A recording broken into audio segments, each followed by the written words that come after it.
A full-scale investigation is underway in Dubai after the HMM Namu, damaged by an explosion and fire in the Strait of Hormuz, arrived at port on Friday. As Haru says, it'll wait for the results of the probe before drawing conclusions. The United States and Iran have clashed once again in the Strait of Hormuz, just a day after President Donald Trump said the chances of a peace deal were very high. Korea logged its largest ever monthly current account surplus in March, fueled by robust exports and soaring global demand for semiconductors.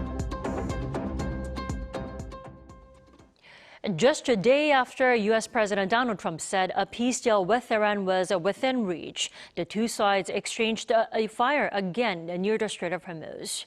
Iran accused Washington of violating the ceasefire, while the U.S. said it carried out self-defense strikes and insisted the truce remains in effect. Our Kim Jun-hong has our top story tonight.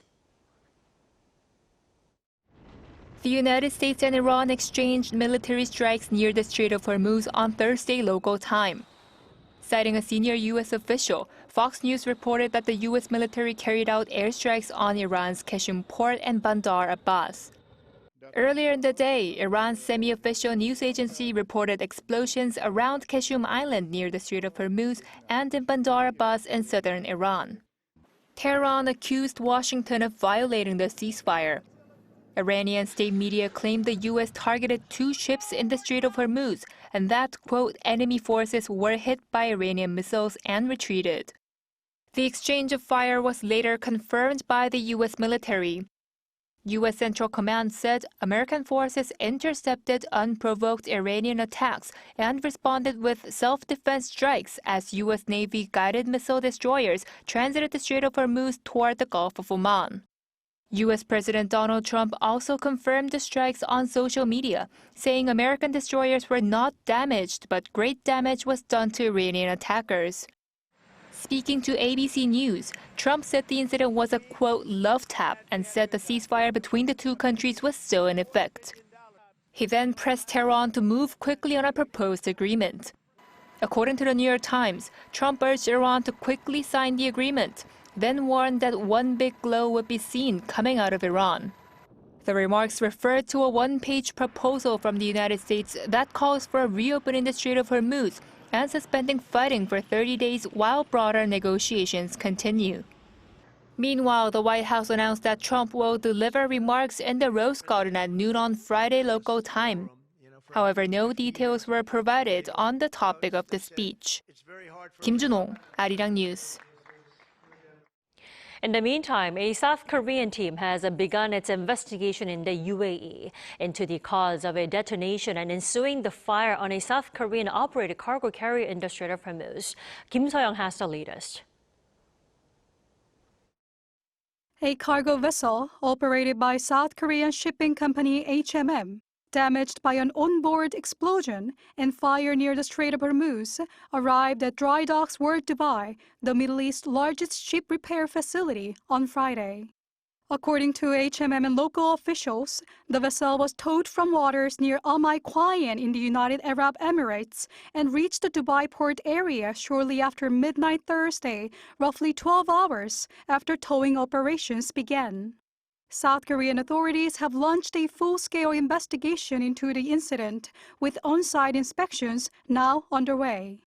A South Korean government team comprising investigators from the Korean Maritime Safety Tribunal and forensic fire experts from the National Fire Agency is conducting the probe. Investigators are looking into whether the explosion and fire were caused by an external attack, including the possibility of Iranian involvement, or by an internal issue such as a mechanical defect aboard the vessel. The authorities said there have so far been no signs of hull damage consistent with the military strike, and the ship was reportedly neither listing nor taking on water following the incident. Meanwhile, a senior Iranian lawmaker denied Tehran's involvement during video talks on Thursday with South Korean lawmaker Kim Seok-ki. According to Kim, Iranian Parliament Committee Chairman Ibrahim Azizi said that if Iran had attacked a Korean vessel, the government or military would have officially announced it. South Korea's foreign ministry also declined to comment directly on Iranian media reports, saying establishing the facts and determining the exact cause of the incident remain government's top priority. Kim So-young, Arirang News. The National Assembly has halted its plans to reintroduce its constitutional reform bill during Friday's plenary session for a floor vote. The halt comes in response to threats of a filibuster by the main opposition People Power Party. The Blue House, for its part, shared regret through a statement and urged the lawmakers to continue efforts to bridge the gap over differences. An earlier vote on the constitutional reform bill back on Thursday was declared invalid in the absence of a quorum, as the PPP condemned the bill as rushed. The bill, however, is backed by 6 parties, including the ruling Democratic Party, and seeks to strengthen safeguards against martial law declarations. The leaders of Korea and Canada discussed ways to deepen bilateral ties during talks on the phone today. According to senior Blue House spokesperson Kang Yoo-jung, President Lee Jae-myung expressed hopes for a productive partnership in areas such as security and energy, and these hopes were shared by Prime Minister Mark Carney. They also agreed to work together to support a peaceful resolution to the situation in the Middle East and ensure freedom of navigation through the Strait of Hormuz. The call came as Korea and Germany compete for a multi-billion-dollar submarine deal with Canada. The preferred bidder is expected to be announced next month. Korea's current account surplus soared to a record monthly high of over $37 billion in March, fueled by a sharp surge in semiconductor and other IT exports. Park Jun-han has more. Korea's current account surplus reached a record high in March, fueled by a surge in exports of information technology products such as semiconductors and computer peripherals. According to preliminary data from the Bank of Korea on Friday, the country's current account recorded a surplus of $37.33 billion in March. This is the largest monthly surplus ever recorded, which is up 289.7% year-on-year and 61% higher than February, which was the previous record monthly high. As a result, the account surplus in March recorded its 35th consecutive month in the black. The goods account alone posted a surplus of $35.07 billion, as exports jumped nearly 57% compared to a year earlier to over $94 billion. The historic performance was almost entirely driven by a super rally in the information technology sector. Semiconductor exports skyrocketed by nearly 150%, while shipments of information and communication devices grew by 78.1%. Regionally, exports to Southeast Asia and China saw massive growth of over 60%. However, exports to the Middle East plunged by over 49% amid ongoing regional instability. While exports saw an unprecedented monthly high, the financial accounts signaled a major shift in investor sentiment. Foreign investors pulled a record $29.33 billion out of the Korean stock market in March. March's massive outflow came as foreign investors locked in profits from Korea's strong tech-driven rally. The selling pressure especially intensified as heightened geopolitical risks weighed on investor sentiment. As Korea's IT sector continues to dominate global semiconductor markets, the challenge remains for the economy to maintain this momentum while navigating volatile foreign investment and shifting global conditions. Park Jun-han, Arirang News.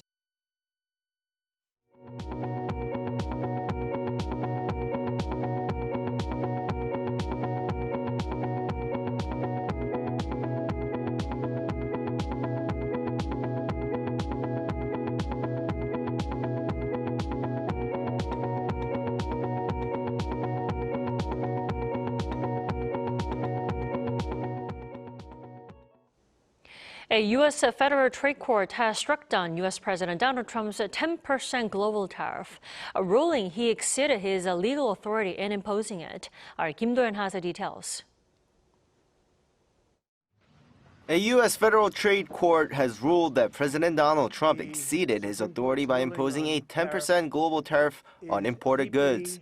In a 2-1 decision issued on Thursday local time, the Court of International Trade invalidated the administration's use of Section 122 of the Trade Act and that it was not intended to address the types of trade deficits cited by Trump. The businesses argued the tariffs were an attempt to bypass a Supreme Court ruling that struck down Trump's 2025 tariffs imposed under emergency economic powers. The legal challenge follows months of friction over the administration's use of executive authority to bypass congressional oversight on trade policy.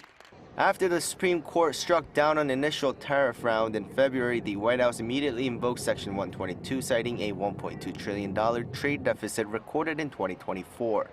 Also, according to the Wall Street Journal, his latest ruling could set a significant precedent for more than 3,000 pending lawsuits seeking $166 billion in refunds for previously collected duties. While the trade court ordered the government to refund tariffs paid by the specific plaintiffs with interest, it declined to issue a nationwide injunction. This means the ruling does not provide immediate relief to all importers.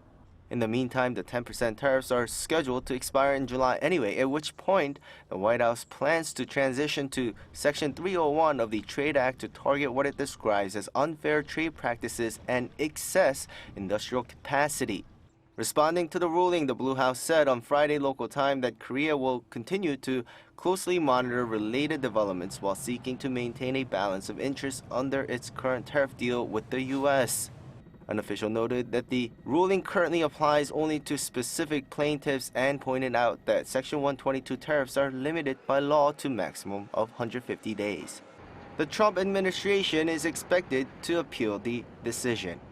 Kim Do-young, Arirang News. The leaders of the U.S. and China are slated to sit down in Beijing late next week. And among the many issues on their agenda is that related to a possible partnership on artificial intelligence. Hyun explains.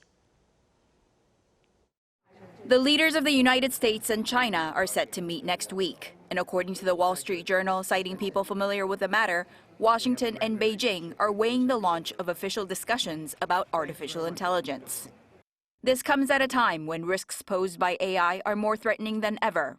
AI systems behaving unexpectedly, autonomous military systems, or even potential attacks from non-state actors using powerful open-source tools. Putting official discussions on AI on the summit agenda would call for the two countries to manage the strategic stability of the very technology that the two sides are in a race to outcompete. This would be the second time that the topic of AI discussions has reached the presidential level, following previous engagement between former President Joe Biden and Xi Jinping in November of 2023. Experts and former administration aides have pointed out that while discussions to establish an AI hotline for communication at the leadership level have great value, historically, China has not used the crisis channels that the two countries already maintain. Rather than an alliance, the U.S. and China would need to prioritize AI safety and stability. New York Times columnist Thomas Friedman said the Trump-Xi summit next week could be the most significant encounter between American and Chinese leaders since Richard Nixon met Mao Zedong in Beijing in 1972. The two countries were able to land a tacit alliance against the Soviet Union, a common foe, which now is artificial intelligence. Separately, on Thursday, former U.S. Deputy Secretary of State Kurt Campbell was asked during a press meeting whether the upcoming summit would include efforts on North Korean issues, including the return of Trump's personal diplomacy with Kim Jong-un. Saying that it was a likely topic to be on the table, Campbell said Trump may ask Xi for suggestions on engaging with Kim. However, he also pointed out that the North's diplomatic and military standing has changed since the last Trump-Kim meeting, expressing skepticism as to whether Pyongyang would be interested in dialogue with Washington. Hyun, Arirang News. Now, speaking of North Korea, the North has unveiled a new long-range artillery system capable of targeting Seoul, as the leader Kim Jong-un also inspected a warship set for naval deployment by mid-June. Cha Yong-kyung has more. North Korea has announced the deployment of a new 155mm self-propelled artillery system that could potentially put Seoul within firing range. According to the North Korean Central News Agency, leader Kim Jong-un on Wednesday inspected a test of the long-range artillery's maneuverability before its commissioning, praising the weapon as having high mobility and firepower. Kim said that the system, which can strike targets more than 60 kilometers away, would be deployed within the year to 3 battalions along the southern border. In a separate KCNA report, Kim visited the country's first 5,000-ton warship Chehyun on Thursday to observe a maneuvering assessment ahead of its commissioning. Kim also supervised the destroyer being put through a navigation test in the West Sea, ordering it to be delivered to the Navy by mid-June as scheduled. Stressing the need to bolster defense capabilities on Thursday, the North Korean leader took part in a group photo with his daughter Chue alongside sailors on the deck of the Chehyun. 차윤경, Arirang News. May 9th marks Europe Day, a day to celebrate the union of 27 member states following the Second World War.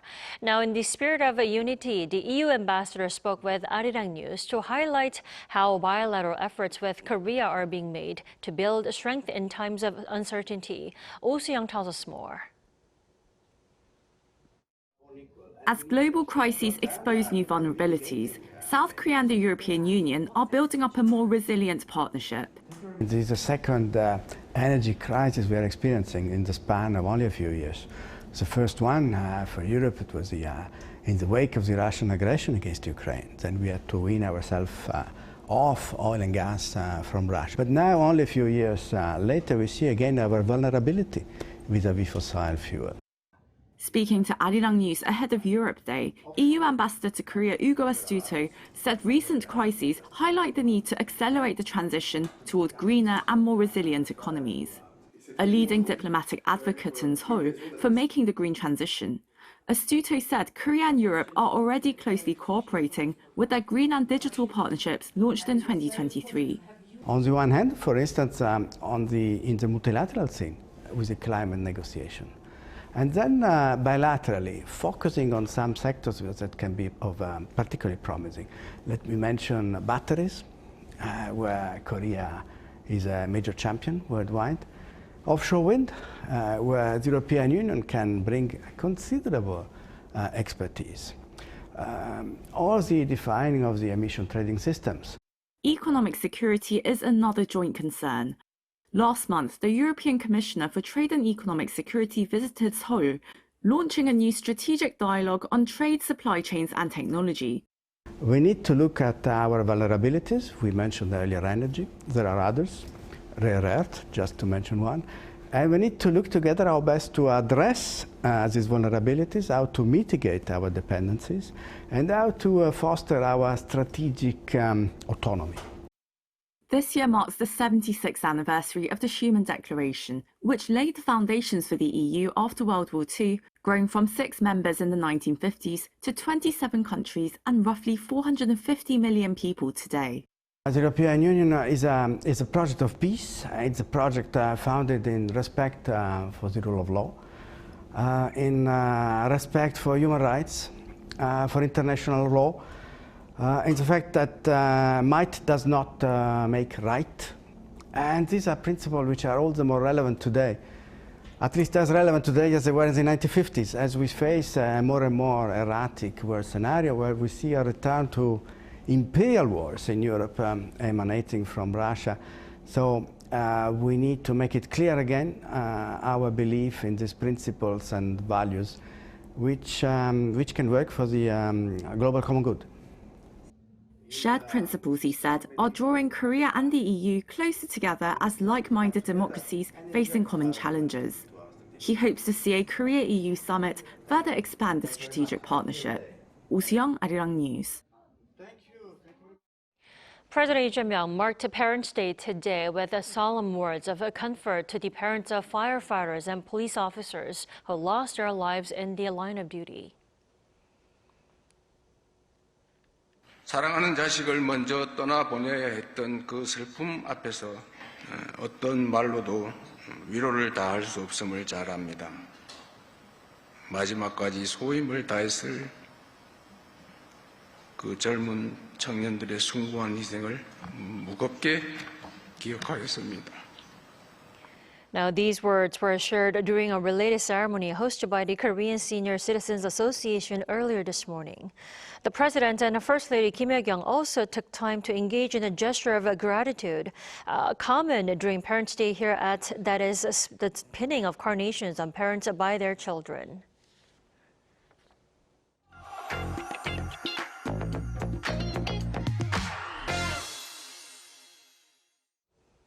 Netflix's Korean horror hit If Wishes Could Kill is captivating in living rooms all around the world. The show's rising stars are also drawing attention alongside the success of the series itself. For more, we have our culture correspondent Park Gun-ho here in the studio. Welcome back, Gun-ho. Great to be here, Danny. So, Gun-ho, how popular is this new series? I must say very. After its release in late April, If Wishes Could Kill debuted at number 4 on the Netflix's global non-English TV show chart in its first week, and it later climbed to the top spot, ranking number 1 in 24 countries and landing in the top 10 in more than 60 countries worldwide.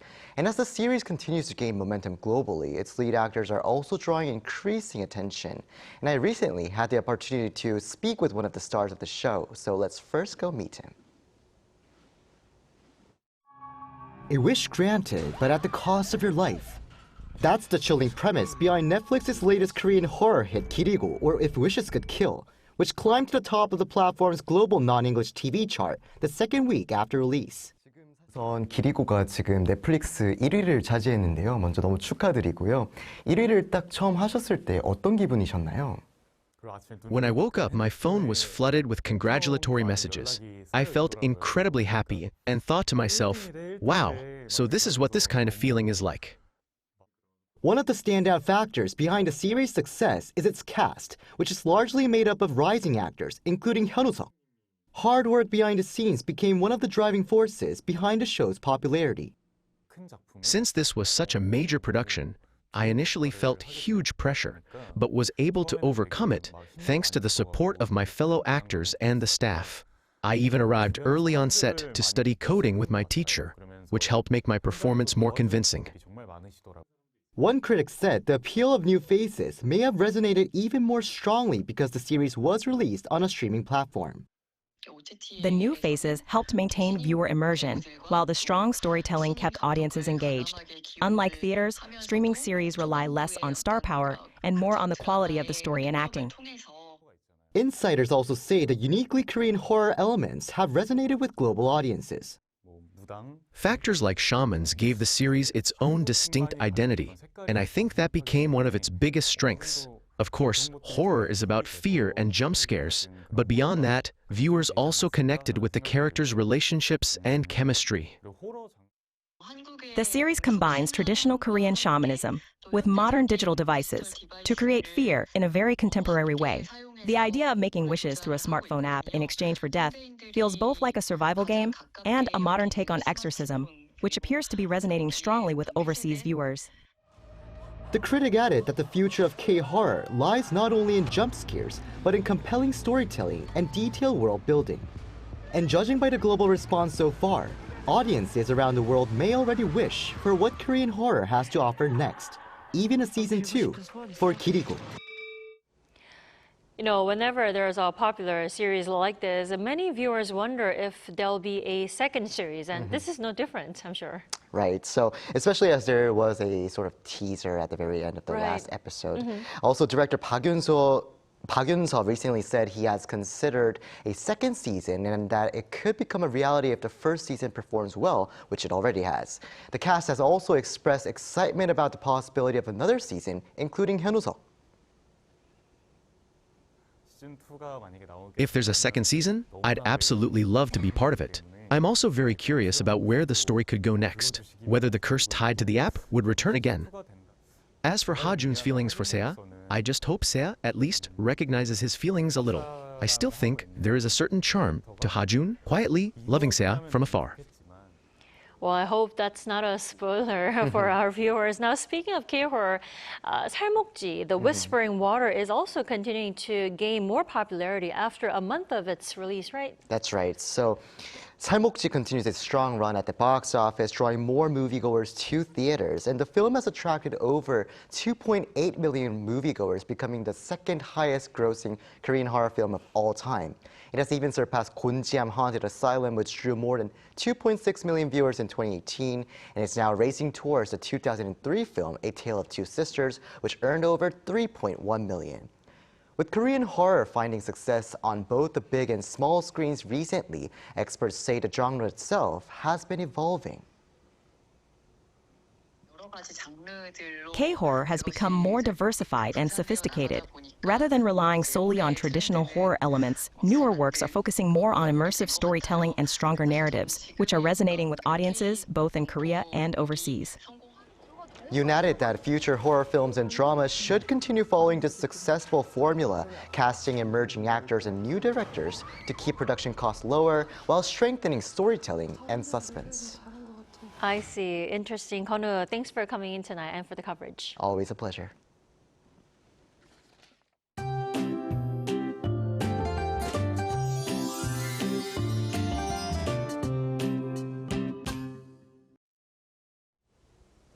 Temperatures will stay slightly below seasonal averages tomorrow, with Seoul reaching around 22 degrees Celsius. But on Sunday, winds will shift from northwesterlies to warmer southwesterlies, pushing Seoul up to 25 degrees Celsius, bringing early summer-like weather. That said, day-to-night temperature gaps will widen to around 15 degrees, so make sure to dress in layers. Under the clear skies, UV levels will be very high in many areas during the daytime. So it's best to limit outdoor activities, but if you're planning to head outside, be sure to put sunscreen on. Meanwhile, strong winds are expected in parts of central and southern areas and Jeju Island, and parts of Daegu and Gyeongsang-Bukdo province will remain dry. As for temperatures, Seoul will start the day at 10 degrees Celsius, Daejeon at 8 degrees, Gwangju at 6 degrees. Then by the afternoon, Seoul will get up to 22 degrees, Daejeon, Daegu, Gyeongju will all top out at 24 degrees. Looking ahead, rain is forecast on Monday in central areas and parts of Jeollabuk-do and Gyeongsang-Bukdo provinces.